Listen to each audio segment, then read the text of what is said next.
Hey everyone, in this video, let's do a comparison of Tana, Obsidian, and Notion.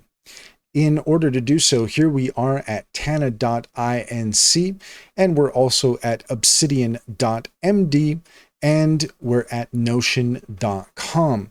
And to do a comparison, let's go ahead and check in with Cider AI. Cider is a fantastic extension for your Chrome browser that allows you to ask questions of AI at any time and get the answers you're looking for. According to Cider, Tana is known for knowledge management and is a note-taking tool with a strong outline and hierarchical data structure. Its strengths include a dynamic node-based approach to organizing information, and it's great for linking ideas deeply and managing complex relationships. It has real-time collaboration features, and it's best if you want a modern system focused on network thinking and flexible data structuring with outlines. Obsidian, on the other hand, is a local markdown-based note-taking and knowledge base.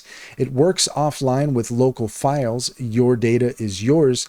And it includes powerful backlinking and a graph view for idea mapping. It's highly customizable with plugins and themes and many community developed tools. It's ideal if you want full control over your data and you love working with Markdown and want a developer-friendly or privacy-focused tool. Notion is an all-in-one workspace with notes, databases, tasks, and wikis.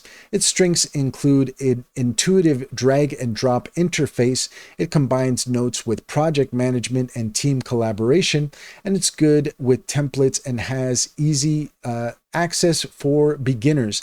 It is cloud-based with seamless syncing on devices, and it's great if you want an easy-to-use visually appealing tool for both personal and team productivity that integrates notes, docs, and project tasks. And that's all there is to it. If you found this video helpful, please leave a comment and like and subscribe, and don't forget to set your notifications for more helpful tips. Also, if you take a look in the description, you will find a link to our link tree. There you'll find our top AI tools and recommendations. Click on any of those links to get started. You'd be helping us out as well, and we would greatly appreciate it.